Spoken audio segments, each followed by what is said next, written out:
¿Y de qué vamos a hablar entonces?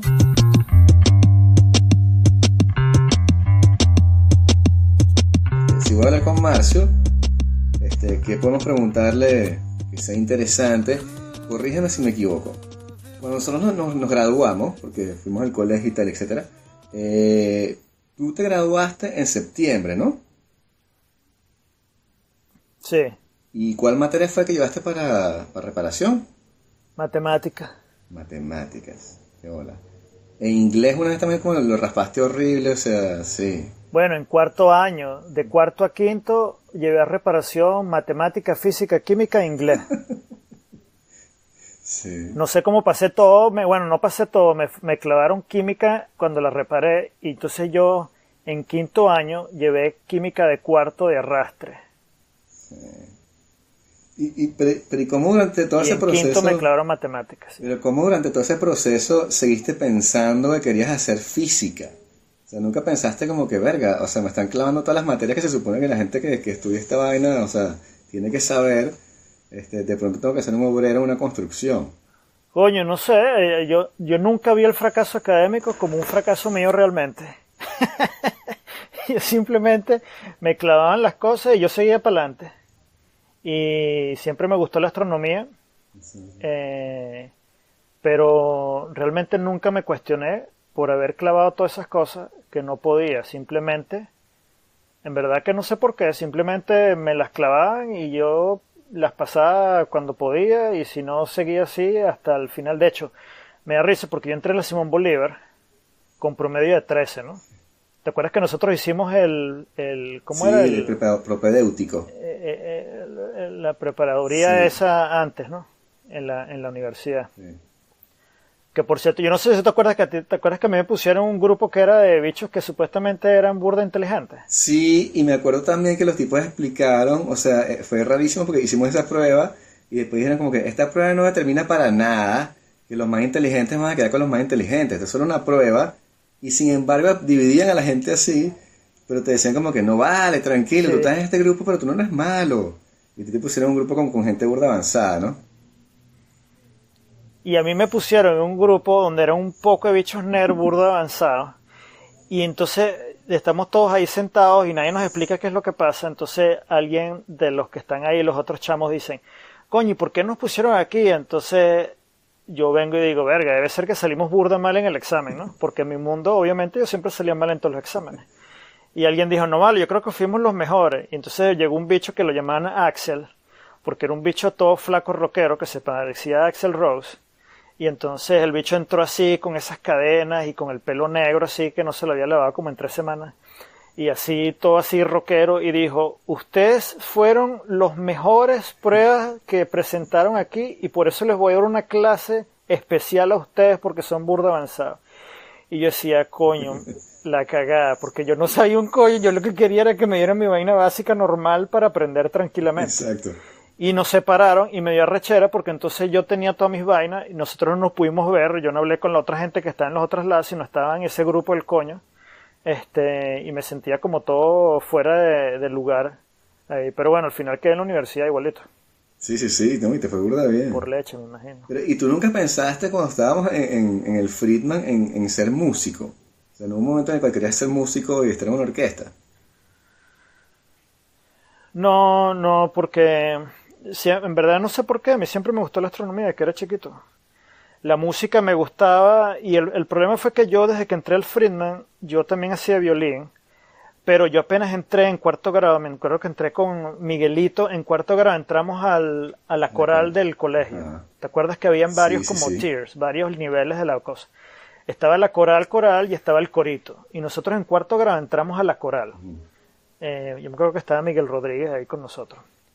Y en la coral, yo estuve en la coral desde ese momento hasta bachillerato, que no me quisieron nunca cambiar de voz, me dejaron en primera voz hasta cuarto año. Sí, me acuerdo. Sí. Y Y entonces castrato. yo me arreché yo se le dije, coño, me pueden por lo menos poner en segunda y que yo no, me voy a esta vaina.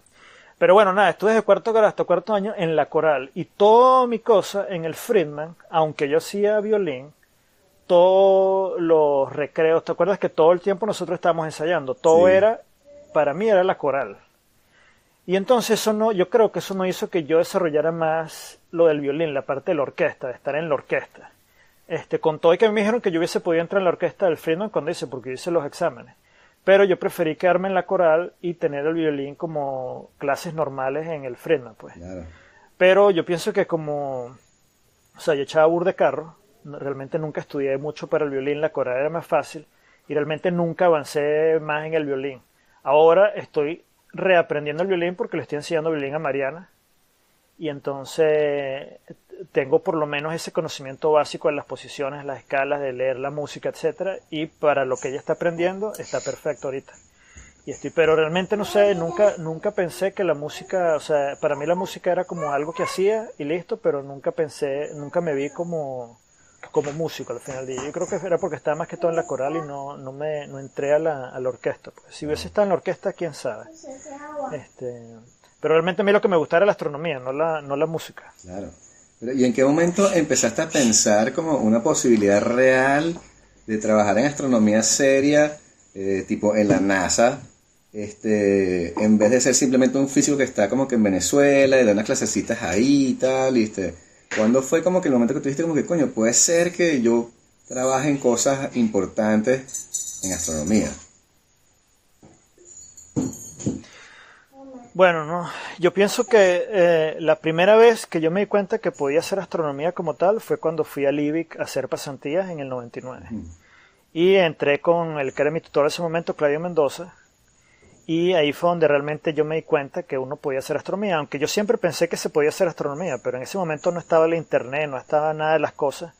Yo leía las revistas, los libros, todas esas cosas y bueno, o sea, me gustaba la astronomía, pero como que nunca me planteé, bueno, tampoco me planteé ser astrónomo, simplemente me gustaba y es lo que yo quería estudiar y no sabía cómo llegar hasta ahí, simplemente lo hacía y listo. Y no estaba muy convencido, no sabía muy bien exactamente lo que se hacía en astronomía en Venezuela, que se hace en Mérida, ¿no? En el SIDA. Y hubiese podido irme para allá, pero no me iba a ir de Caracas, no me iba a ir de la casa para irme a Mérida, meterme para allá. Y realmente en ese momento, sin tanto acceso a la información, ya eso son como cosas era un poco más complicado. Que por eso fue que decidí estudiar física en la Simón Bolívar, porque la física no es la astronomía, pero era lo más cercano. Pensé, bueno, hago física y después puedo saltar a la astronomía. Y de cierta forma eso fue lo que hice física en la Simón Bolívar y en las pasantías en el 99 hice mis primeras pasantías en astronomía en el IBIC. Y de ahí saqué mi proyecto de tesis en astronomía, la tesis de licenciatura, y ahí hice mi tesis de licenciatura, que fue trabajando con cosas que eventualmente terminaron en los servidores de la NASA y el grupo con el que yo trabajaba está conectado a la NASA. O sea que yo desde el principio, ya desde esa pasantía, empecé a ver la NASA como una opción real, por lo menos de colaboración. Y de hecho en algún momento tuve la opción de ir a hacer pasantía en ese momento para el centro de gobierno de la NASA, pero al final terminé yendo a Se Calcula, que es el Centro de Cómputo Nacional de la Universidad de los Andes, en Mérida, y ahí hice otra parte de la pasantía, pero siempre empecé a tener como me empecé a dar cuenta de que había gente en Venezuela que podía tener algunas conexiones con gente en la NASA. Claro, después me di cuenta que esas conexiones eran distintas de lo que yo me imaginé, ¿no? Porque la NASA, que la gente trabaja en la NASA, hay 3.000 millones de personas trabajando en la NASA porque la NASA es un organismo gigantesco. Hay gente que trabaja directamente como empleado gubernamental, como contratistas, como investigadores, como asesores, o sea, hay muchas formas con las que tú puedes colaborar con la NASA. De hecho, está el Citizen Science, donde gente con cualquier persona con computadora puede meterse en las páginas de la NASA y ayudar a identificar o analizar galaxias, espectros, etcétera, o sea, donde se le pide ayuda al público en general, ¿no? O sea que y el financiamiento de la NASA, o sea, el futuro de la exploración espacial puede pasar por el privado. O sea, es posible que gente como Elon Musk y Jeff Bezos sustituyan la investigación, o sea, el nivel financiero que tiene la NASA y los entes gubernamentales para hacer exploración espacial. Sí, sí es posible. Lo que pasa es que yo imagino que a ciertos niveles las exploraciones, claro, hay distintos tipos de exploración espacial, ¿no? A cierto nivel hay cierto tipo de exploración que las compañías privadas van a poder hacer por ellas mismas. Hay otros tipos que se requiere más esfuerzo y mayor planificación en tiempo. Muchas de estas misiones pueden demorarse 15, 20, 30 años en planificarse. Y de repente una compañía no tiene 30 años de visión o ni siquiera existirá en 30 años. De repente, por eso es que un gobierno federal ofrece cierta más estabilidad, ¿no? Exacto. Pero entonces yo pienso que hay un tipo de misiones que sí se pueden realizar perfectamente con capital privado, como estos viajes de órbita baja, cosas en la Estación Espacial Internacional, de repente ir a la Luna o de repente ir a Marte de cierta forma. Aunque hay que entender que, por ejemplo, Elon Musk y SpaceX es una contratista del gobierno federal de los Estados Unidos. O sea, ellos reciben realmente un poco de plata del gobierno federal, que eso es toda plata de los impuestos de uno. Eso no es una compañía que es 100% financiada con capital privado. La de Jeff Bezos creo que sí es casi 100%, aunque ellos trabajan con contratos federales igualitos, ¿no? Entonces yo pienso que a ese tipo hay algunas misiones que se pueden hacer, y yo pienso que eventualmente va a tener que ser así, donde una colaboración, una mezcla entre colaboración de países, porque ya ni siquiera un solo país podrá hacer una de estas misiones, pero una colaboración de países y empresa privada, es lo que va a lograr crear estas misiones. Pero de cierta forma se va a tener que buscar una manera, porque si no, este tipo de investigación o este tipo de exploración se ve reducida a los países con mayor cantidad de plata, ¿no? Claro. Pero tú dices, bueno, yo quiero enviar una misión a Marte, bueno, no tienes plata. De alguna forma alguien va a tener que buscar una manera en el cual compañías privadas, gobiernos, o sea, cualquier cosa, hacer una mezcla ahí para que se puedan hacer, porque si no, en verdad, nada más los países más desarrollados van a tener acceso a este tipo de exploración, ¿no? Sí. O las compañías más millonarias, ¿no? Sí, que tienes un rol político muy marcado, que es el hecho de convencer a la población de que financiar estas experiencias interestelares carísimas tiene un beneficio tangible para la población que está pagando básicamente la investigación, ¿no? Supongo que ese lado es como complicado, como que el puente entre lo que es la investigación científica y la sociedad, y explicarle a la sociedad que ustedes no son una pila de gente encerrada en una torre de marfil estudiando átomos que son ondas o partículas y no sirve para nada, sino que están haciendo cosas muy útiles que tienen un beneficio para la sociedad de todos los días, ¿no? Sí, bueno, es que eso es complicado porque al final del día, claro, tú tienes los, qué sé yo, los tierraplanistas o gente que no cree en nada de lo que está haciendo la ciencia, pero está usando teléfonos celulares. Todo el mundo se beneficia de la ciencia directa e indirectamente. Y muchos avances que nosotros percibimos o tenemos gracias a la tecnología son avances que han venido en la carrera espacial. Y tecnología espacial, la parte de comunicaciones, materiales, etcétera. Y todo eso son beneficios que nosotros vemos. De hecho, la NASA, por ejemplo, tiene una página donde tú te puedes meter y ver todas las tecnologías espaciales que existen en tu oficina, que existen en tu casa, que existen en distintas partes en la ciudad. Y tú ves los materiales, las comunicaciones, los procesadores, etcétera, ¿no? Y eso son la parte tecnológica, no la parte científica como tal, que es tratar de resolver ciertas preguntas, ¿no? Estamos solos en el universo, hay vida fuera de la Tierra, hay vida inteligente fuera del sistema solar, dónde venimos, a dónde vamos, etcétera. Esas son preguntas que simplemente son para aumentar el conocimiento humano. Y lo que la gente realmente falla en entender es que cuando tú tratas de desarrollar ciencias puras o este tipo de investigaciones, tú puedes plantearte ciertas preguntas, pero las respuestas que tú estás obteniendo de tu investigación te van a plantear nuevas preguntas y pueden desarrollar nuevas cosas que tú nunca pensaste que pudieran haber existido. Entonces esa visión que tú tienes que tener a largo plazo, donde tú dices, bueno, sí, puede ser que ahorita no tenga un beneficio directo, pero de repente esa tecnología de aquí a 10 años o estas preguntas que nos estamos planteando ahorita, en 10 años nos van a resolver cierto tipo de problemas. Y eso es lo que ha pasado con muchas tecnologías desde la internet, ¿no? Bueno, ¿qué utilidad tiene esto? Ahorita no se le ve, pero más adelante ves la utilidad que tuvo la internet o ciertas tecnologías que al principio no puedes ver cuál es la utilidad directa que tiene en la sociedad, pero resulta que en 10 años es evidente que eso cambió nuestra forma de ver el mundo. Entonces es complicado, ¿no? Porque hay muchas preguntas que están sin hacerse. que eventualmente en unos años serán relevantes gracias a esa investigación y esa exploración que se hizo. Ahora, la exploración espacial tiene otro componente, que es el componente social normal, ¿no? Donde nosotros simplemente queremos explorar desde el punto primitivo más básico del ser humano. Y eso yo pienso que siempre va a motivar a la gente, ¿no? Y bueno, o sea, y yo me imagino que eso es lo que vende, lo que está haciendo Elon Musk y esta gente, es vender la idea de salir a explorar en el sistema solar. Sí, que es parte de lo que me decías cuando te visité, que era que en la exploración espacial tienes que tomar en cuenta una especie de predicción a futuro de lo que te va a interesar medir o tener. Como que tienes que tomar en cuenta que la sonda o qué sé yo va a estar dentro de 10 años, es que va a llegar a una región que te va a interesar medir algo. Entonces de pronto dentro de 10 años, ¿qué es lo que te va a interesar medir y a qué nivel, no? Exacto, y desde ese punto de vista, desde el punto de vista científico, ¿no? Por ejemplo, si tú lanzas una misión para estudiar planetas, y esa misión se demoró 15 años desde el desarrollo hasta la construcción y hasta el envío al espacio donde esté esa misión. Pero resulta que en los últimos 4 años nosotros hemos desarrollado nuevas preguntas sobre la formación de planetas.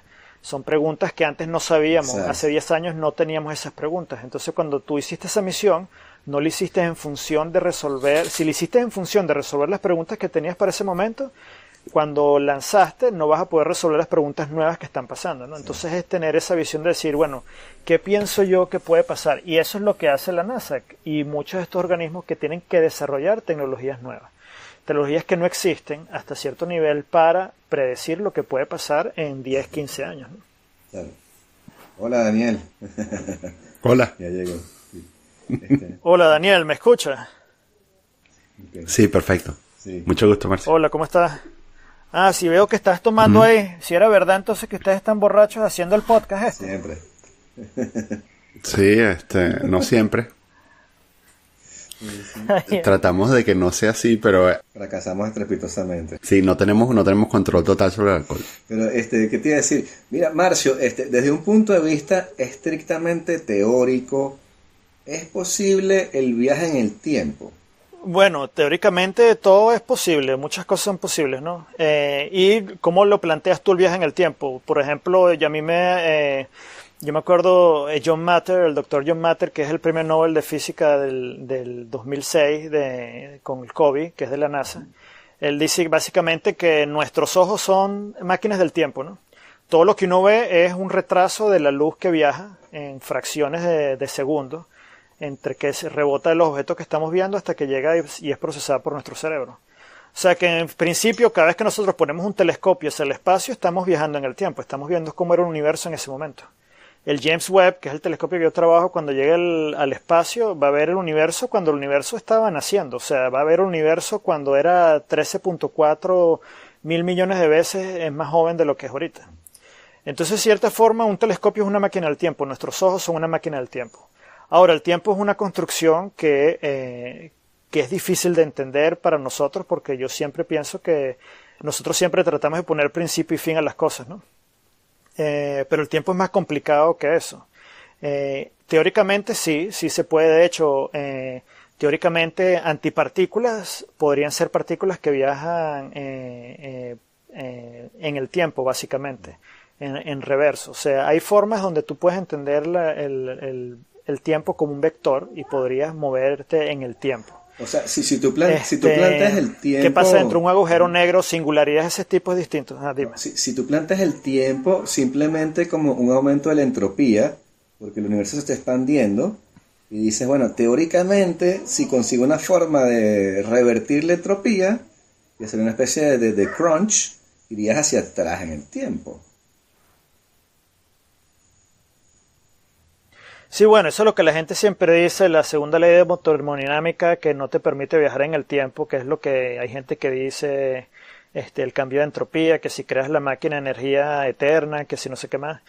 Pero también hay construcciones, ¿no? O sea, hay construcciones que te permiten viajar en el tiempo. ¿Qué pasa dentro de un agujero negro? ¿Qué pasa dentro de una singularidad del espacio-tiempo? ¿Qué pasa con el tiempo cuando tú te acercas al agujero negro? Alcanzas mayor velocidad, mayor energía, tu tiempo en tu punto de referencia se detiene. podrías viajar en el tiempo hacia otros universos y como te digo, a nivel de partículas, la gente que hace más de esto de teoría, pero yo me acuerdo cuando hacíamos teoría de campo, las antipartículas se pueden ver como partículas que están viajando en el tiempo. Entonces es una construcción teórica y sí, podría ser que viole ciertas reglas al punto macro, pero en ciertas cosas como las proximidades de agujeros negros, es así, la física todavía no está definida al punto donde tú podrías violar esto. De repente son otras leyes de física que funcionan, ¿no? Y entre conexiones del universo de repente podrías viajar en el tiempo, ir hacia atrás. Pero bueno, hasta para mí, desde un punto de vista teórico, seguramente puedes hacer muchas de esas cosas. Yo lo que hago es simplemente ver todas esas películas de Marvel y veo a ver cómo los bichos hacen para viajar en el futuro y en el tiempo y te la calas como es y listo. Pero siempre me gustó la paradoja esa que decían que era como que la prueba de que no puedes viajar en el tiempo es que nadie nos ha visitado. Y tú dices como que, bueno, tiene sentido, ¿no? Como que si nadie se ha manifestado es de pronto porque no se puede hacer. Como que hay una limitante allí que no se puede... O de pronto sí, es como las películas que tienes que ir hacia adelante para después ir hacia atrás, para después ir hacia adelante. Pero... Sí, bueno, es complicado porque también tú podrías decir, bueno, si tú puedes viajar en el tiempo, para ti el tiempo, y si el tiempo lo puedes percibir como algo infinito, que alguien no nos visite en este instante de tiempo, si el tiempo es infinito, las probabilidades de que alguien caiga en este momento para visitarnos podrían ser casi cero, ¿no? Sí. O de repente hay limitantes cuando tú viajas en el tiempo. No sé, hay todas unas corrientes ahí de que si tú viajas en el tiempo y tienes dos universos paralelos, uno en el que estás yendo en el tiempo, no pueden interactuar entre ellos.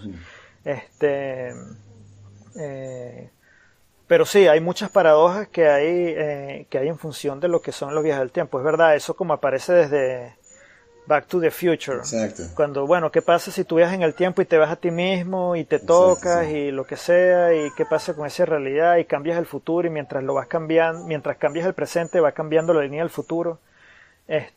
Son cosas complicadas, pero teóricamente dentro de agujeros negros, agujeros de gusano, el tiempo se comporta de una forma distinta. Yo pienso que sí es posible viajar en el tiempo en ese tipo de situación. Sí me interesó burda la paradoja de Fermi, ¿no? Porque, bueno, con Daniel también siempre hablábamos bastante como de la teoría de simulación, y una de las partes de la teoría de simulación, del argumento, es la paradoja de Fermi, que dice, si lo entiendo bien, si no masacro la paradoja, es como que cuando tienes una civilización capaz de tener la tecnología de crear una simulación tan convincente que todos creemos que estamos en una simulación, también tienes una tecnología que te permite destruirte y entonces te destruyes. Como que toda civilización que llegue a ese punto se autodestruye antes de poder llegar a crear, que se puede también aplicar como a los viajes en el tiempo.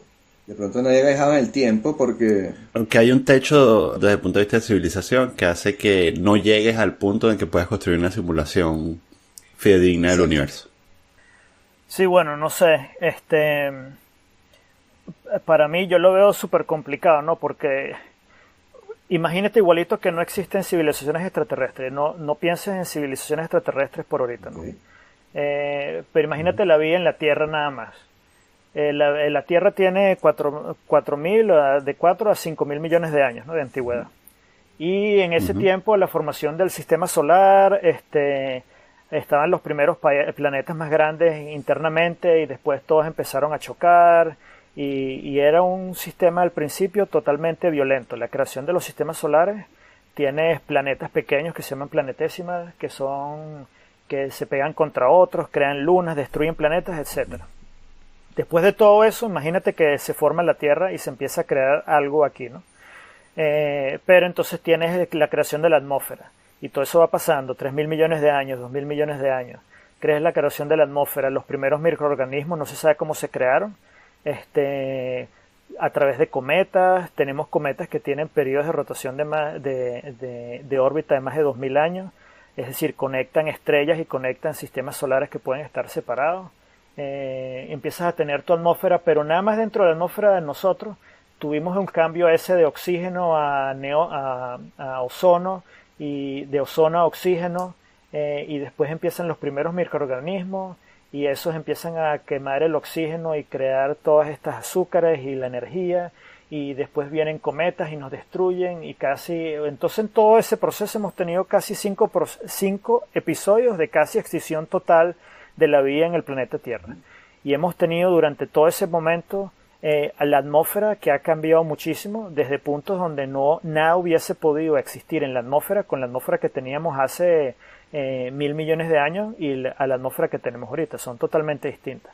Y entonces durante todo ese proceso, ya estamos hablando 1.000 millones de años, 500 millones de años, 400, 300, 200, están los dinosaurios, los primeros seres humanos 4 millones de años, las primeras civilizaciones 60.000 millones de años, y ahorita nosotros tenemos tecnología moderna en los últimos 150, 100 años, donde hemos podido enviar observaciones hacia el universo. Pero durante todo ese proceso hemos pasado periodos de extinción masiva, hemos pasado colisiones con cometas y asteroides que hubiesen podido haber completamente destruido la vida. Entonces tú dices, en ese y en la edad del universo, ¿no? 13.000 millones de años, tenemos billones de estrellas en nuestra galaxia, tenemos billones de galaxias en el universo. Lograr tener una civilización y ver a una civilización en el espacio de tiempo en el que nosotros hemos podido sobrevivir, que cuando lo comparas con la edad que tiene la Tierra durante todos los procesos que hemos tenido que pasar para llegar al punto que estamos nosotros, es realmente menos que una aguja en un pajar. O sea, es tratar de ver en una línea de tiempo un punto tan pequeño, tan ínfimo en esa línea dentro de millones de galaxias y estrellas, que realmente conseguir vida extraterrestre es esa probabilidad de que tú tienes que conseguir un sistema solar que haya tenido la formación, las propiedades, y que lo estés viendo en el momento exacto en el que lo pudiste haber visto. Porque, por ejemplo, los dinosaurios estuvieron en la Tierra más tiempo que nosotros como seres humanos, muchísimo, millones de años mucho más que nosotros. Nosotros nada más hemos sido una fracción de tiempo en lo que es la edad del planeta. Y ya nuestra formación planetaria fue bien tortuosa desde el principio.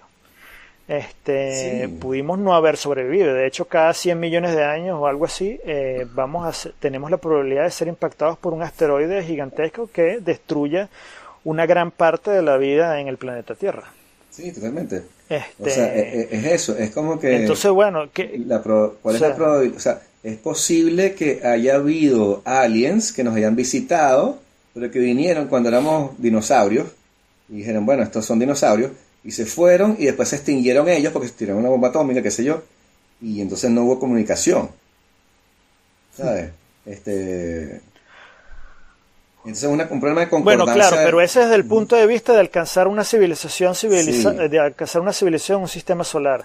Ahora, la física que dominamos nosotros hasta ahorita nos limita los viajes interespaciales. Por eso te digo, lo primero es entender nosotros cómo evolución, cómo llegamos hasta este punto.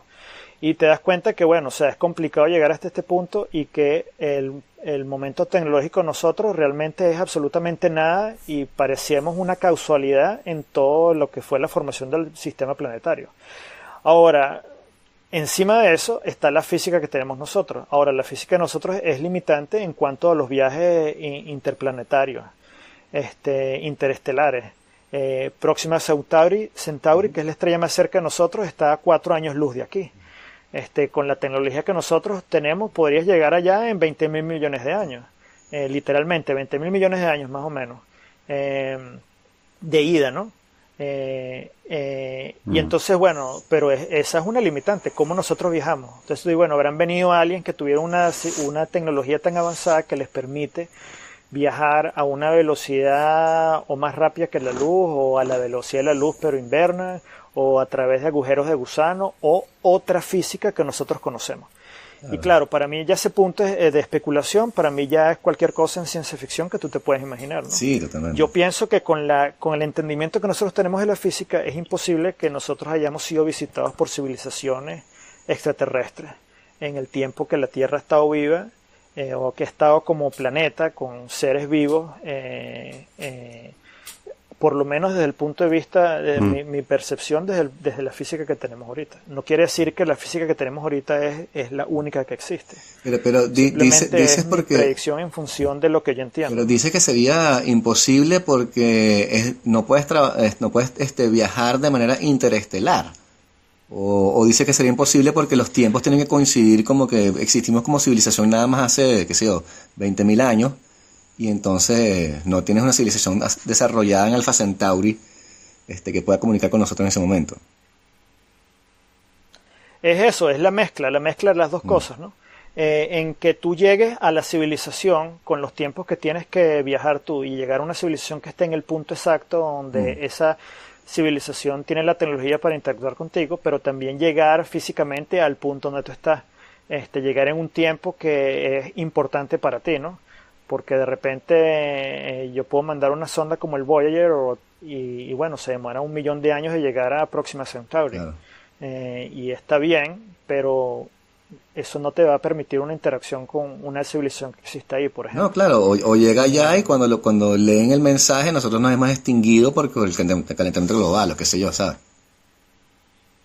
Sí. Y bueno, pero eso no, y como te digo, no quiere decir que no existan otras leyes que nosotros no hayamos descubierto todavía, otras leyes en física que nos permitan ese viaje interestelar de alguna forma... de una forma que esté a la par de lo que somos nosotros y los tiempos de vida de nosotros, ¿no? Ahora, y si ese fuera el caso, entonces tú entras en la otra pregunta, ¿no? ¿Qué es lo que pasa con esas tribus que están aquí en esas civilizaciones que quedan aquí en el planeta Tierra, que están tratando de mantener sin ningún contacto con el mundo de afuera, etcétera? Bueno, si tú eres una civilización tan avanzada que lograste viajar a ese punto y que tú sabes que tus leyes físicas son más avanzadas o el entendimiento que tú tienes es mucho más avanzado que la civilización a la cual vas a visitar, ¿tú realmente quisieras interactuar con esa civilización o dejar esa civilización afuera del mundo exterior? Exacto. Como hacemos nosotros con civilizaciones que hay aquí. Claro. Por lo menos en este mundo. Obviamente, hace 500 años nosotros interactuamos con civilizaciones que nosotros percibimos como inferiores y las exterminamos, pero eso fue hace 500 años, ¿no? Entonces, como sociedad hemos avanzado, entonces yo me imagino que si una sociedad en un planeta que tiene tanta tecnología, de repente son avanzados en otro punto de vista ético, moral, qué sé yo, qué normas tendrán ellos, y dirán, bueno, somos muchísimo más avanzados, no deberíamos interactuar con este planetica aquí en esta estrella G2, deberíamos dejarlos tranquilos, porque igualito sabemos que en 1000 años van a morirse todos y va a venir otra civilización, qué sé yo, ¿no? Sí, no, claro. Aunque uno imaginaría también que eso, sabes, que quizás serían perfectamente racionales porque ni siquiera serían seres orgánicos, ¿no? Sí, claro, yo pensaba eso, es como 2001, o sea, ¿no? Como es un monolito con el cual no entiendes nada, pero el bicho es tan avanzado que no puedes ni comunicar, y el bicho, o sea, es como las hormigas, es como que el tipo ve como que no nos vamos a meter en la vida de las hormigas son estos bichos que están aquí, no vamos a interactuar, y son unos monolitos ahí, o qué sé yo, unos gases. Lo digo porque, bueno, por supuesto, es súper atrevido imaginar que toda civilización sigue el mismo curso de desarrollo, pero a mí me parece que el plano orgánico es una cosa que en algún momento toda civilización desecharía, porque una civilización capaz de construir máquinas para hacer viajes interestelares, creo que llegaría a la misma conclusión de que no tiene mucho sentido mantener cuerpos para hacer estos viajes, ¿no? Sí. Sí, bueno, podría ser, y de hecho, fíjate, con todo este proceso que hay ahorita sobre las simulaciones y sobre las computadoras, y como las computadoras están tratando de aprender ese proceso de pensar humano, ¿no? Yo podría ver tipo Westworld o estas series de ciencia ficción donde tú simplemente podrías mover tu conciencia o tu pensamiento entre las máquinas o otro sistema, y donde sí, de repente la parte biológica es una limitante para las cosas que tú haces, ¿no? Y siempre la parte biológica ha sido una limitante para el ser humano, ¿no? Pero digamos, a este punto la entiendes y puedes sobrellevar esa limitante, y simplemente tu forma de pensar la traspasa a otra parte. Ahora, también podría llegar al punto donde tú seas una mezcla, que ya medio está pasando, un híbrido, donde sí. tú tienes una parte biológica que seguramente no puedes nunca, vas a poder nunca quitarte o nunca reproducir filedignamente, y lo que haces es añadir componentes tecnológicas encima de eso, y tú creas una especie de híbrido humano con máquina, donde tú puedes vivir por muchísimos años, porque de repente realmente uno no tiene que vivir para siempre. De repente podrías tener seres humanos híbridos que duren 100, 200, 300 años, y eso es suficiente para explorar el universo de una forma satisfactoria, ¿no? De repente alguien dice, bueno, ¿para qué quiero yo vivir 1000 años? ¿Qué más? Si yo domino toda la tecnología y tengo un conocimiento casi absoluto o cerca de lo absoluto de lo que está sucediendo conmigo, al nivel de poder viajar e interactuar con otra gente, ¿para qué me interesa a mí viajar, vivir 1000, 2000 años, si para mí todo va a ser exactamente lo mismo, ¿no? Sí. Sí, es como la serie Altered Carbon, carbono alterado, que es como que la gente pobre puede vender su cuerpo y la gente rica tiene como estos chips que te meten en la cabeza, y es como que tu nuevo cuerpo, y lo llaman como que tu chaqueta, tu sleeve. Y entonces vas por ahí, entonces te puedes como reencarnar, como que cada vez que te matan puedes sacar como el chip, a menos que te peguen el tiro en el chip, obviamente es una serie. Pero sí, o sea, esa fusión ya sucede, ¿no? Si estamos todos como fusionados con nuestro teléfono celular. Entonces ya sé como el primer paso, solamente que el teléfono está como que exterior a ti. Pero el próximo paso va a ser como interiorizar la tecnología y tenerla allí, porque, bueno, a todo el mundo le gustaría tener la Wikipedia en la cabeza y que puedas como consultar la Wikipedia en cualquier momento.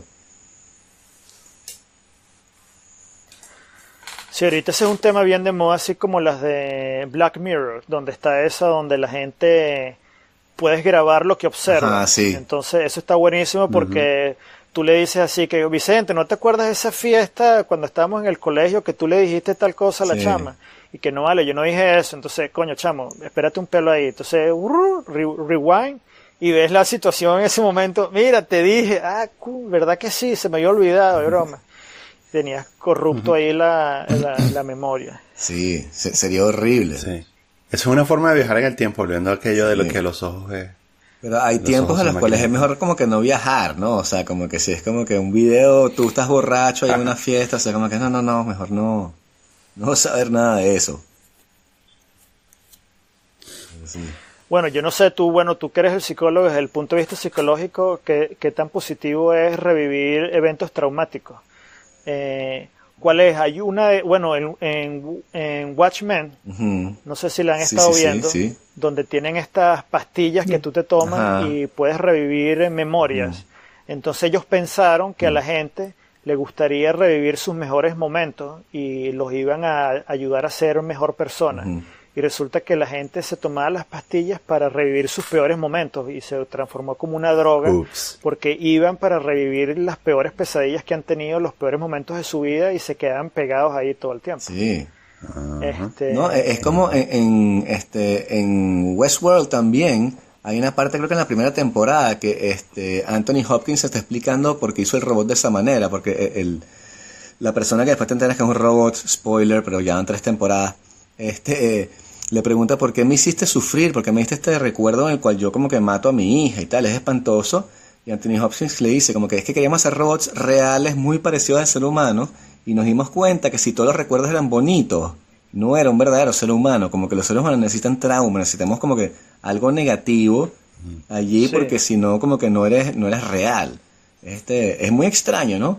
Pero también no sé, yo también creo que hay mucho de verdad en eso. Porque la vida es como un balance entre el yin y el yang, y tienes toda esta filosofía New Age de que todo va a ser bueno, bonito todo el tiempo, y que no, lamentablemente la vida no es así, y hay una parte de la vida que es fea, en la cual tú eres violento, eres agresivo, y tienes que estar consciente de eso para poder controlarlo. Pero decir simplemente como que eso no existe y no lo voy a tomar en cuenta es un error. Yo pienso que desde un punto de vista súper práctico, las cosas negativas que uno le pasan te ayudan a apreciar las cosas positivas que uno tiene, ¿no? Claro. Por lo menos desde un punto de vista comparativo. Todos son cosas relativas y comparativas. Si tú no tienes punto de comparación, de repente apreciar lo que uno tiene ahorita, donde uno vive, la familia, todas esas cosas, eso es en función de una comparación con cosas que pudieran haber sido positivas también, pero que de repente ahorita son mejores, o de estar mejor ahorita de como estuviste en algún momento mal, ¿no? Claro. También funciona al revés, así como Los Miserables, ¿no? Que todos empezaron bien y terminaron horribles, ¿no? O sea, que tú, y de repente en ese momento, aunque estás pasando por esas cosas terribles, logras por primera vez apreciar lo que tuviste en ese momento, ¿no? Claro. Pero bueno, eso no tiene nada que ver con viajes espaciales, pero o de repente sí puede ser que tenga algo, pero... Hay mucho que ver. Sí, bueno, del espacio interior. El espacio interior, sí. ¿Qué piensas tú de Carl Sagan? A mí me encanta Carl Sagan. Yo crecí viendo la serie Cosmos y me encantaba ver los experimentos esos que él tiene de pensamiento y de las cosas que pasaban. Sí. Como un comunicador me parece que era excelente. La primera serie Cosmos me parece muy buena, pero claro que en ciencia no... la serie no envejeció bien, obviamente, porque muchas cosas han cambiado, ¿no? En ese momento él no sabía nada de lo que está pasando ahorita. Pero las cosas básicas históricas están muy buenas. Y él, yo que he ido a muchas conferencias con astrónomos y etcétera, te das cuenta que él fue una influencia directa en la formación y la pasión de muchos astrónomos en la astronomía. Es mucha gente que tuvo el 30, 40, 50, 60% de la gente en unas conferencias, charlas, todos te dicen que estudiaron eso porque en algún momento vieron algo de Carl Sagan en los 80, en los 70, etcétera. Ahora, a mí siempre me pareció algo que tuvo Carl Sagan, que es que yo pienso que le pasa a muchos científicos al final de su carrera. No sé si se han dado cuenta cuando Stephen Hawking empezó a hablar sobre los aliens y empezó a hacer algunos comentarios ahí medio bizarros sobre si hay aliens, etcétera. Y Carl Sagan también tiene una especie de libros de filosofía al final, que él escribió con la esposa, que están buenos como informativos, pero realmente no me parece, a mí realmente no me parecen totalmente distintos, como si fuera otra persona que los está escribiendo, ¿no? Y es cuando el científico trata de dar ese paso filosófico, y que pasa mucho ahorita, ¿no? Que lo tratan de dar como tratando de reinventar la rueda todo el tiempo, ¿no? Entonces realmente puede ser muy buen científico, pero ese paso hacia la parte filosófica, a entendernos a nosotros por encima de la ciencia, como seres humanos o como civilización, no todos los científicos lo dan, en mi opinión, lo dan exitosamente. Y yo creo que Carl Sagan fue uno de esos que después empezó a escribir algo sobre la formación del ser humano, desde un punto de vista antropológico, etcétera. Y me parece que se quedó muy corto en función de eso, porque bueno, yo pienso que, bueno, eso, pues eres científico y te falta todavía todo un fundamento que muchos filósofos lo han hecho, que no lo tienen, que es lo que pasa también, ¿no? Cuando un filósofo trata de utilizar la filosofía y tratar de mezclarlo con ciencia y te das cuenta que no tiene el fundamento científico, entonces bueno, pega. Eso pasa por los dos lados, ¿no? Y yo pienso que eso le pasó a Stephen Hawking, yo no sé si más por la desesperación de realmente querer que en su vida pudiéramos interactuar con otra civilización, pero hizo algunos comentarios medio extraños ahí, que si hubiera mejor que no nos dejáramos ver por vía extraterrestre porque pudieran venir y invadirnos y destruirnos a nosotros. O sea, como cosas así que son medio, que puede ser que sean ciertas, ¿no? Pero ese paso es complicado. Yo pienso que eso lo trató de hacer Carl Sagan al final y lo han hecho algunos científicos y algunos físicos teóricos han tratado de dar ese paso extra hacia lo filosófico y y es muy difícil, ¿no? Y, no todo el mundo lo da bien. ¿Te parece completamente descabellada la idea de que puedan existir aliens o que la zona 51 exista? O sea, eso es completamente bullshit. No, o sea, que la existencia de los aliens no me parecen descabellada en lo más mínimo. Nosotros ahorita hemos descubierto muchísimos planetas que hace 10 años no sabíamos que existían. O sea, los planetas, hay más planetas que estrellas en nuestra galaxia, según nuestras proyecciones. Y hay miles de millones de galaxias. Y hay muchos sistemas planetarios en sistemas de estrellas binarias, estrellas enanas, estrellas gigantes. O sea, hay el rango de variedad que existe en los sistemas planetarios es algo que no se conocía antes. Y por ejemplo, nosotros nada más en nuestro sistema solar tenemos las lunas de Júpiter y Saturno, que tienen océanos, tienen ciclos de metano, tienen miles de cosas. O sea, nosotros dentro de nuestro sistema solar todavía podríamos conseguir vida. No necesariamente inteligente, pero vida. Claro. Eso quiere decir que la formación de la vida no es una ocurrencia que es totalmente única, ¿no? Sino que de repente hay una probabilidad que no es cero, pero de que la vida se pueda desarrollar en otras partes. Y vida inteligente, yo estoy casi convencido de que sí existe vida inteligente fuera de nuestro sistema solar. Ahora, lo que yo no estoy convencido es que esa vida nos haya visitado, esas civilizaciones nos hayan visitado o hayan interactuado con nosotros y que estén escondidas. Y realmente, bueno, no sé si con lo inútil, pero con lo inútiles que parecen ser los gobiernos hoy en día a nivel mundial, a mí me parece que mantener teorías de conspiración a este nivel necesita un grado de eficiencia que claramente estos gobiernos no tienen para mantenerlo, ¿no? Entre las conexiones, la plata, la gente, o sea, me parece demasiado. Que tengan o no secretos, obviamente deben tener secretos, pero que además todos los secretos de aliens se reduzcan al área 51, que es una cosa del gobierno americano, cuando en el planeta hay 200 países y todos tienen telescopios y todo el mundo está observando y hay científicos de universidades importantes reconocidas en todas partes del mundo estudiando astronomía, ciencias puras básicas, biología, todo. Pero que todo se reduzca, que pareciera que Estados Unidos tiene un monopolio son los que guardan todo en eso cuando somos tanta gente en este planeta, sí. Miles de millones de personas trabajando en este tipo de cosas. Me parece descabellado. No quiere decir que no tengan otro tipo de información a la cual nosotros no tenemos acceso, pero yo no pienso que sea algo de que tienen unos aliens ahí ocultos y que nadie sabe eso. O sea, yo me imagino, bueno, no sé, no quiero entrar en política, pero como te digo, yo no veo un gobierno al punto de ineficiente que puedan mantener ese tipo de grado de teoría de conspiración a ese nivel mundial, sí, ¿no? Exacto. Por años. Sí, como Y ahorita con la tecnología que tenemos nosotros, imposible. Además, fíjate que muchos de esos avistamientos de ovnis y todo eso, a medida que la tecnología ha aumentado, eso ha decaído, ¿no? O sea, como cuando la gente veía Pie Grande, ¿no? Exacto. Y entonces están esas cámaras de los 50, 60 que están todas así baja resolución, ¿no? Y hoy en día todo el mundo tiene un teléfono de ultra high definition, pero ya ese tipo de cosas ya no se ven, pues. O sea, ¿cómo funciona la zona de habitabilidad en un sistema dual? De un sistema solar como el nuestro.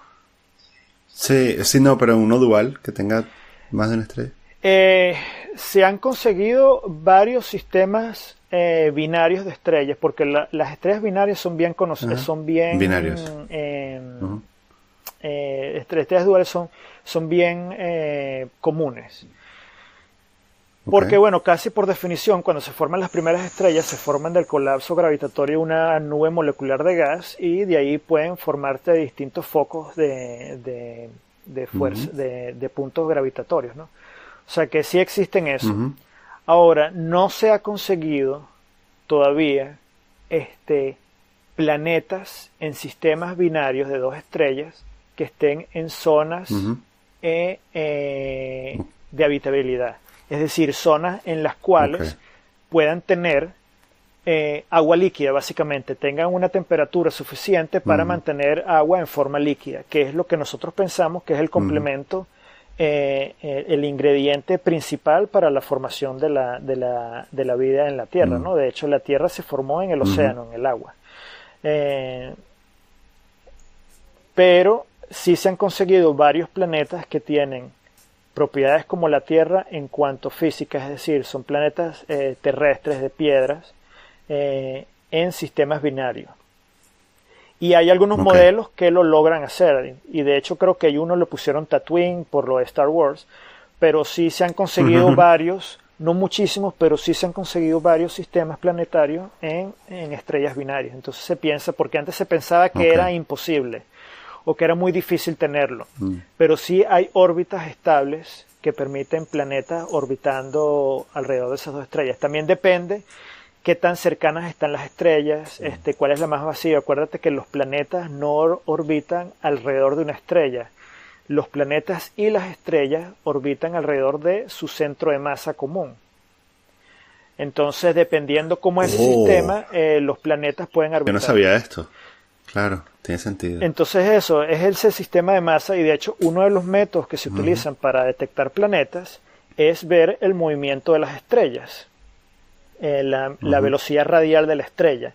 ¿Por qué? Porque la estrella se está moviendo, tiene como un temblequeo por el planeta que la está orbitando. Mientras más grande sea el planeta, más se mueve la estrella, pero realmente la estrella y el planeta se están moviendo en un sistema alrededor de un punto de centro de masa único. Claro que la estrella en comparación al planeta es mucho más masiva. Ese centro de masa está casi en el centro de la estrella, pero no está en el centro de la estrella. Y ese movimiento, esa diferencia es lo que uno detecta. ¿Cuál es para ti el concepto más difícil de explicar que tenga alguna relevancia para la gente normal? O sea, porque me imagino que debes manejar un montón de cosas que son difíciles de explicar, pero algo que quizás al público en general no le interesaría tanto. No sé, a mí siempre me ha impresionado. Hay conceptos que realmente no se pueden explicar, sino que tú tienes que asumir básicamente que son así. Por ejemplo, la velocidad de la luz, ¿no? El sistema de referencia con la velocidad de la luz. Si yo te digo a ti que aquí se han hecho experimentos donde pones un reloj atómico súper preciso en un avión y el avión da una vuelta alrededor de la Tierra y cuando regresa, ese reloj en comparación a un reloj que se quedó en la Tierra, el reloj que está en el avión midió un tiempo más pequeño que el que está en la Tierra, ¿no? Esas son cosas que cualquier persona es difícil de entender, ¿no? Y aunque partas de los principios básicos de Einstein y hagas todas tus cosas, igualito son cosas difíciles de entender, de repente las puedes comprobar, pero yo pienso que eso es difícil para la gente entender cómo el tiempo es relativo, ¿no? Y depende del punto de vista del observador. Ahora, cuando la gente utiliza los GPS, cuando utilizan los GPS de sus teléfonos celulares, etcétera, ese factor, esa diferencia en el tiempo tiene que ser tomada en cuenta para esas transmisiones, porque esos satélites se están moviendo a miles de kilómetros por segundo en el espacio, ¿no? Y si tú no cuentas esa velocidad ya a un punto donde esas fracciones de segundo pueden ser importantes, si tú no tomas en cuenta esa diferencia por esa velocidad que tienen los satélites, los GPS que tendríamos no tendrían la precisión que tenemos ahorita. Entonces ese es un concepto donde todo lo usamos todos los días para nuestras comunicaciones, para esta llamada con el Skype, pero que realmente viene un concepto que es bien difícil de entender y que yo pienso que a la gente simplemente tiene que aceptar que es así. Así es como es el tiempo, porque como tú dices, ¿qué es el tiempo? Bueno, o sea, así funciona, o sea, no sé qué quieres que te diga, así es el tiempo a ese nivel. Es como incoherente, o sea, yo me leí el libro de Einstein que se llamaba La Física, y en ese el tipo tenía un ejemplo justamente para la relatividad, y a pesar de que entiendo el ejemplo, no lo entiendo, o sea, yo sé que lo que el tipo está tratando de decir y te lo puedo repetir, pero en mi cabeza no entiendo lo que está diciendo, porque es el ejemplo clásico que tiene él, que es un tren que está avanzando y hay una persona parada en la plataforma y una persona parada en el tren, y el tipo que está en el tren tiene una linterna que tiene dos rayos, ¿no? Y se abre, o sea, va hacia la izquierda y hacia la derecha al mismo tiempo, los rayos de luz, y está en el medio del vagón, y al final del vagón hay unos detectores de luz, y cuando llega la luz se abren las puertas, ¿no? Entonces, si el tipo prende la linterna y llega a la puerta, se abre la luz. Entonces, el tren se está moviendo y el tipo le da el botón. ¿cuál puerta se abre primero? Y la respuesta es, si estás en el tren con el tipo, se abren las dos al mismo tiempo. Pero si estás parado en la plataforma, tú ves que se abre la de adelante primero. Y dije, ok, o sea, sé que tengo que decir eso, pero what the fuck. Exacto.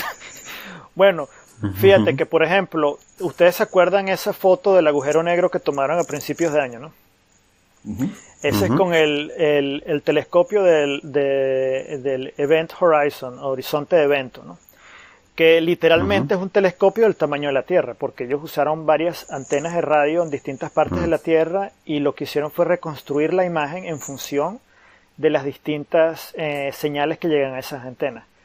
Claramente en ese punto tú también tienes que utilizar las teorías de Einstein para reconstruir esa imagen de la forma que es, ¿no? Y claro, eso se puede hacer ahorita por las computadoras, etcétera. Pero bueno, esa imagen es como un anillo, ¿no? Y ese anillo es supuestamente el agujero negro o el horizonte de evento del agujero negro. Realmente ese es la sombra del agujero negro en una de las órbitas estables del agujero negro. Ahora, lo que es interesante es que en esa órbita estable del agujero negro, el espacio está tan curvado que si tú estuvieras ahí, claro, no puedes estar ahí porque estarías destruido por el agujero negro, pero si tú estuvieras en esa órbita estable, si tú estás viendo hacia adelante, tú podrías ver la parte de atrás de tu cabeza. Porque la luz no viaja en línea recta, sino la luz está en esa órbita estable que está curvada por el espacio. Entonces, bueno, nada, o sea, es así, punto, ¿no? O sea, te estás viendo la parte de atrás de la cabeza. Y esa es la situación si tú pudieras estar a ese punto. Yeah. Y bueno, y eso se mide, y gracias a lo que ellos midieron, literalmente si tú mides la distancia de esa órbita estable, esas órbitas están bien determinadas, tienen un valor que está dado gracias a la masa del agujero negro. Ellos literalmente midieron el tamaño de esa órbita en las imágenes y con eso calcularon la masa del agujero negro. Y claro, eso es importante porque esos agujeros negros son donde esos límites del espacio y tiempo hacen cosas interesantes, donde llevan al límite las teorías que nosotros tenemos, ¿no? Exacto. Hacia lo interstellar, ¿no? Entonces, bueno, nada, o sea, son cosas, conceptos que son complicados de entender, hasta para mí, pero que realmente nosotros, toda esta parte de comunicación satélite, gracias a ese entendimiento que tenemos nosotros podemos tener la tecnología que tenemos ahorita. Y eso sin hablar de la mecánica cuántica, ¿no? Sí. Que es otra cosa totalmente aparte. La mecánica cuántica también, hay conceptos cuánticos sobre las probabilidades que es muy complicado de entender, pero que todos estos microprocesadores, todas las computadoras que tenemos nosotros trabajan en función de esas probabilidades y lo que está pasando a nivel de la materia internamente. Sí, porque el Sean Carroll decía que la física cuántica era como una caja negra. Era como que sabemos aplicarlo y sabemos para qué sirve y podemos calcular cosas, pero lo que sucede al interior es básicamente impredecible. Pero te iba a preguntar, ¿tú ves en Estados Unidos ahorita, o sea, en lo que estás haciendo, una reacción como anticientífica? Uno siempre escucha que hay una especie de anticientificismo que se está cultivando en la sociedad y tienes la cosa, bueno, en contra del calentamiento global, etcétera. ¿Eso te impacta a ti directamente? No realmente. También hay que tener cuidado con ese tipo de cosas, ¿no? Porque también hay un movimiento bastante de inclusión para esto de lo que es la ciencia, tecnología, ingeniería y matemáticas, STEM, lo que se llama aquí, que también ha agarrado mucho auge en los últimos años, ¿no? Para los niños y todo, y hay eventos en todas partes. Eso es algo que hace 10 años, 20 años no existía. Se ha reconocido la importancia de estas materias y de incluir a los niños, a la sociedad, a las minorías, a todo el mundo en este tipo de materias sí, en esta rama del conocimiento, ¿no? Okay. Entonces eso está por un lado. Es cierto que se percibe un movimiento anticiencia que más que todo está canalizado a través de esto del calentamiento global. Pero bueno, también calentamiento global, los tierraplanistas, hay como ese tipo de cosas que siempre está haciendo ruido por ahí. Pero me parece que, como te digo, también están por el otro lado esto de los STEM, de la ciencia, el gobierno aquí invierte mucha plata en eventos científicos para los estudiantes, para las nuevas generaciones, en las universidades, en las escuelas. O sea, eso hay bastante, lo veo bastante, la NASA hace bastante de esas cosas, donde yo trabajo en el Instituto del Telescopio Espacial, hacen bastante de ese tipo de cosas, de inclusión. Entonces, no sé, sí se percibe algo de ciencia, pero yo pienso que también es por, de repente, algo más mediático, más de que resuena más que lo otro que está pasando. Y aunque sí se percibe eso, en general también está mucho más el otro lado. Yo lo veo mucho más fuerte, lo de darle el apoyo a la ciencia.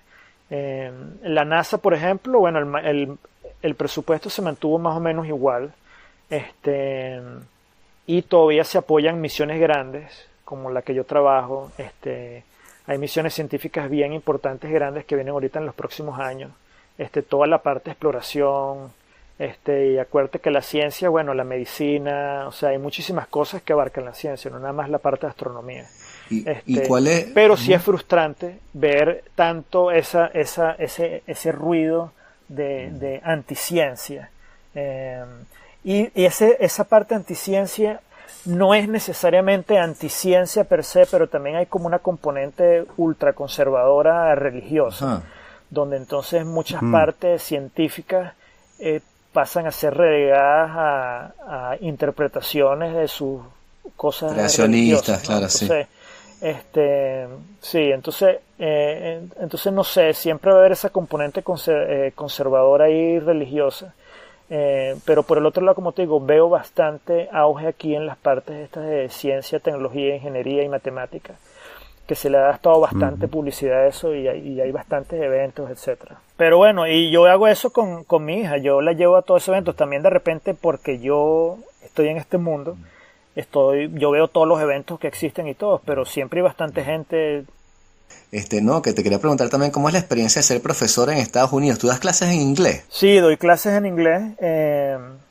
Doy clases en un... Que inglés fue lo que dijiste al principio del podcast, que raspaste en el cuarto año. Sí, bueno, doy clases en inglés al nivel cuasi universitario, en el college del condado de nosotros, ¿no? Donde estamos aquí. Que es como las primeras materias, los primeros años de la universidad los puedes hacer en el community college y después te transfieres a la universidad. Y entonces yo doy ahí clases de astronomía a chamos que vienen del high school, ya que se graduaron del high school y están tratando de entrar a la universidad. Y las doy en inglés. Pero claro, lo que pasa es que sí, a mí me clavaron las materias en cuarto y quinto año, hablamos de esto, pero yo nunca vi eso como un impedimento de nada, ¿no? Claro. Y realmente, al nivel, en las clases, yo doy clases de astronomía ahorita, astronomía básica, y realmente, como yo estaba estudiando astronomía los últimos 20 años, desde que me gradué de Venezuela, yo me puedo poner a hablar de astronomía sin notas, o sea, porque es lo que tú haces. Me imagino que sus carreras también, si tú tuvieras que dar una materia de las materias básicas que tuviste en tu carrera, tú simplemente, es algo que a ti te gusta, tú te pones ahí, hablas, y lo que necesitas más o menos es tener las ideas organizadas para que no seas ese profesor que escribe todo un desastre en el pizarrón y nadie le entiende, ¿no? Pero fuera de eso, ha sido una experiencia súper interesante porque permite interactuar con estudiantes. Y de hecho, este año tuve un estudiante que presentó en 2 ferias de estas de STEM, de ciencia, tecnología, ingeniería y matemática, aquí en Estados Unidos, en el estado donde yo estoy, en Maryland. Hicimos un proyecto sobre galaxias activas, que son galaxias que tienen agujeros negros supermasivos. Pusimos un póster de investigación, una presentación, y la hizo en 2 festivales en la Universidad de Maryland y una conferencia de estas de STEM del estado de Maryland. Y fue súper chévere, fue una experiencia súper interesante ver otros estudiantes haciendo eso, y bueno, haber tenido un estudiante que logró hacer un proyectico que pusimos bien chévere y que lo presentó ahí. Como te digo, yo por eso siento que hay se está haciendo un énfasis, se está tratando no de contrarrestar esta parte de anticiencia, sino simplemente de reconocer la importancia de este tipo de carreras. Claro, Y con el caveat, nosotros venimos, Vicente, tú y yo venimos a un colegio musical, de que no quiere decir que las carreras de ciencia, tecnología, ingeniería y matemáticas son las más importantes, ¿no? No es quitarle a la música ni a la literatura el presupuesto, ¿no? Yo pienso que este es el sistema no donde todo es binario, donde haces o una cosa o la otra, sino es donde tú puedes hacer todo. Simplemente reconocer que la ciencia es tecnología, básicamente que es una educación integral, pero reconocer también que las matemáticas, que la música, que las artes también son importantes, como una educación integral. Pero bueno, una cosa a la vez igualita. Mira, ¿y qué te parece The Big Bang Theory?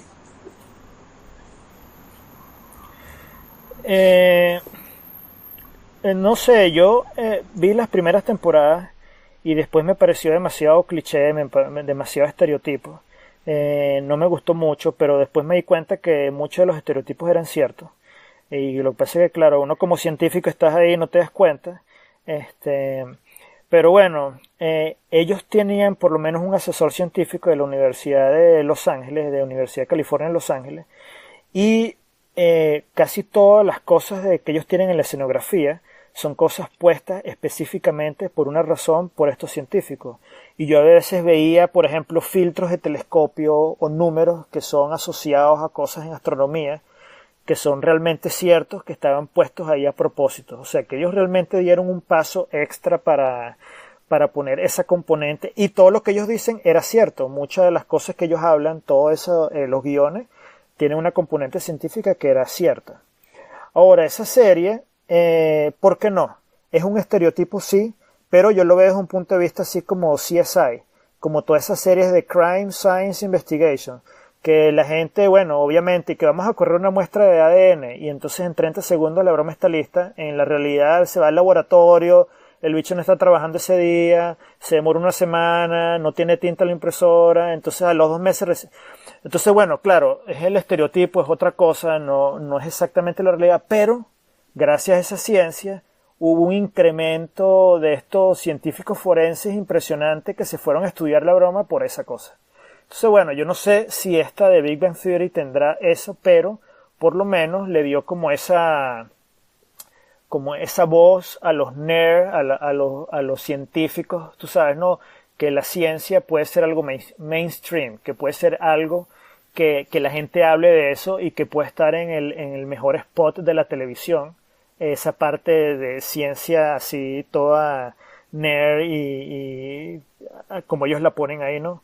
Que es lo que nadie se imaginó que iba a pasar con esa serie, porque la gente dijo, bueno, ¿tú crees que realmente la gente que está viendo los Kardashian, etcétera, van a querer hablar sobre este chamo que hace cosas de ciencia así toda fumada? Y bueno, al final realmente a la gente le encantó y bueno, nada, o sea, para lo que es, me parece que está bien. Yo no la veo, pero no critico a los que la ven. Yo sé que al final unos se casaron ahí, la otra terminó con la catira, bueno, me parece que está bien.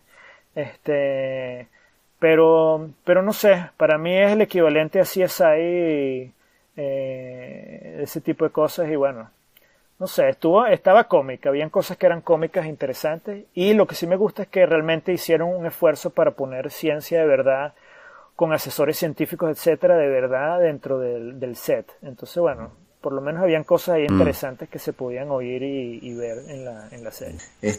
¿Ya compraste tu entrada para Star Wars? Claro, la compré el día que hicieron la primera preventa, la compré, y ya voy el jueves, porque la estrenan el viernes, pero el jueves hacen las primeras funciones en la noche. Y entonces tengo el jueves de esta semana a las 6 de la tarde, la veo en IMAX. ¿Y vas a llevar a tu hija? Voy con Emilia, con mi hija, con Mariana, y a los twins lo dejo en la casa con una niñera. Ah, ok. Y Mariana va a soportar... No, porque le da miedo a los troopers, entonces... Claro. Qué loco que lo estrenen el viernes. Bueno, aquí lo estrenan el miércoles 18. Aquí los viernes son los días de los estrenos en Estados Unidos. Y los martes son las de las películas, pero igual me parece... ¿no? Lo de las películas en DVD y eso creo que salen los martes. Y los viernes es aquí, pero a mí me da risa porque cada vez lo van poniendo más hacia jueves, porque Antes era el viernes el estreno, Sí. pero el jueves en la medianoche podías ver la cosa. Sí, Pero exacto. ahorita ya va por el jueves a las 6 de la tarde. Y yo he visto jueves a las 4 donde empiezan las primeras. Entonces, yo creo que ellos hacen así como, no sé, como ellos tienen cambios horarios. Yo no sé si es porque en Hawái ya la estrenaron. O sea, no sé cómo es la cosa, pero... Yo voy el jueves a las 5:30. Entonces... Oye, no sé, o sea... Pero es un día después, ¿sabes? Porque lo estrenan el miércoles. Y claro, vi el miércoles y dije, no, esto es demasiada gente para mí. Y vi las butacas, ¿no? Y dije, no. Entonces, voy al día siguiente. Pero es muy loco que eso significa que va a haber como 2 días de spoiler desde Europa. Antes de que estrenen en Estados Unidos.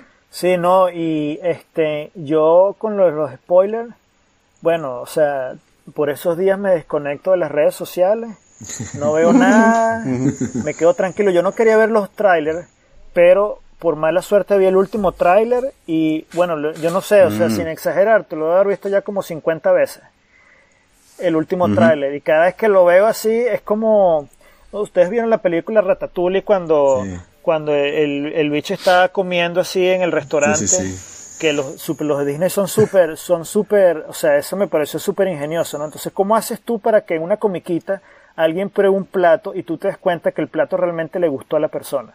Porque claro, normalmente tú no puedes hacer que, ¡qué rico! No, porque no queda bien. El tipo se va a sus recuerdos a cuando era chiquito, ¿no? Y realmente tú dices, oye, eso es lo mejor que pudo haber hecho, ¿no? El recuerdo primordial tuyo. Bueno, yo vi el último tráiler de Star Wars y es como si me hubiese ido a los 80 cuando vi las primeras películas de las Guerras de las Galaxias. Me veía así viendo las primeras películas con Luke desde el principio. Y entonces yo dije, a mí me cayó, bueno, perfecto. O sea, fui el target, el marketing perfecto americano aquí fui yo. Y apenas vi el tráiler, compré las entradas y listo. O sea, el capitalismo, me agarraron completamente. ¿Estás viendo The Mandalorian? No estoy viendo el de Mandalorian por una razón, porque no me he metido en Disney Plus, porque estoy viendo demasiadas series en HBO, Netflix y Amazon Prime. Entonces, Emilio y yo estamos terminando de ver las series que estamos por la mitad, y cuando ya terminemos de ver esa serie, nos metemos en Disney Plus y nos lanzamos el Mandalorian completo. Entonces estoy priorizando mi watch time. Sí, tu consumo ya. Sí. ¿Tienes una serie de ciencia ficción que le puedes recomendar a la gente? Porque te parezca que hace cosas inteligentes. A mí me encantan las series de ciencia ficción. A mí esa Altered Carbon me gustó bastante. Me pareció la idea súper interesante. Y la segunda temporada viene ahorita. Había una en Netflix que se llama Travelers, que es una serie canadiense, con el actor de Will and Grace, y ellos viajan en el tiempo, también con una cuestión de la conciencia, y esa me pareció bastante interesante, esa me gustó bastante también los conceptos. Porque claro, la cosa del viaje del tiempo, no tanto Altered Carbon, pero las que son de viaje en tiempo, siempre tienen esa misma trama, que es que si viajas el tiempo y cambias algo para mejorar el futuro, pero tú no sabes cómo lo cambiaste y el futuro se revienta, bueno. Entonces, bueno, son más o menos siempre las mismas cosas. De resto, yo más que todo veo ciencia, de ciencia ficción, pero también de fantasía. Todas estas cosas de superhéroes como las de Umbrella Academy, por ejemplo, o la de Boys, o la de Carnival Row con Orlando Bloom en Amazon Prime. O sea, ese tipo de cosas son las que me ayudan a salirme un poco de la... No veo nada científico, no veo series científicas de nada, no veo nada de Nova sobre el universo, sobre nada científico, porque no sé, no me gusta. Vi la serie Cosmos con Neil deGrasse Tyson, porque me pareció interesante y me había gustado muchísimo la primera Cosmos, y me parece que él hizo un muy buen trabajo y la producción era impecable, muy buena, actualizada, toda la parte científica está muy bien. Él definitivamente tiene un carisma muy particular, no es exactamente el comunicador científico para mí que como debería ser o como era Carl Sagan, pero me parece que está muy bien, me parece que él tiene un buen público, y bueno, o sea, me parece excelente que cadenas grandes de televisión inviertan plata en ese tipo de cosas, que para mí deberían haber más de ese tipo de cosas, ¿no? Y que no nada más que inviertan, sino que de cierta forma, ahorita viene la segunda temporada, por cierto, que de cierta forma estén logrando ganar plata, o que les haya sido exitosos para ellos, porque entonces, bueno, ellos lo pueden seguir haciendo, etcétera. Entonces me parece que está bien. Pero bueno, esos son mis gustos. ¿Qué le falta a Neil deGrasse Tyson para ser como Carl Sagan? Es que Carl Sagan tenía una voz muy moderada. Él tenía una voz muy de profesor, donde él pasivamente él explicaba de una forma muy sencilla, y no condescendiente todas estas cosas científicas que eran de un nivel realmente avanzado, pero a un nivel que tú lo podías entender, ¿no? Donde tú no percibías ese tipo de cosas. A mí lo que pasa con Tyson es que a mí me parece que él atropella mucho con las ideas. Él es como siempre está encima de todo, y es su personalidad, ¿no? Y eso está bien, pero es su personalidad, donde él está como es como si fuera una prueba constante de su capacidad para explicar todas las cosas que nos rodean. Está todo el tiempo encima de eso. Entonces es como una actitud distinta que no se la veía yo a Carl Sagan, pero obviamente esta es mi parte personal, ¿no?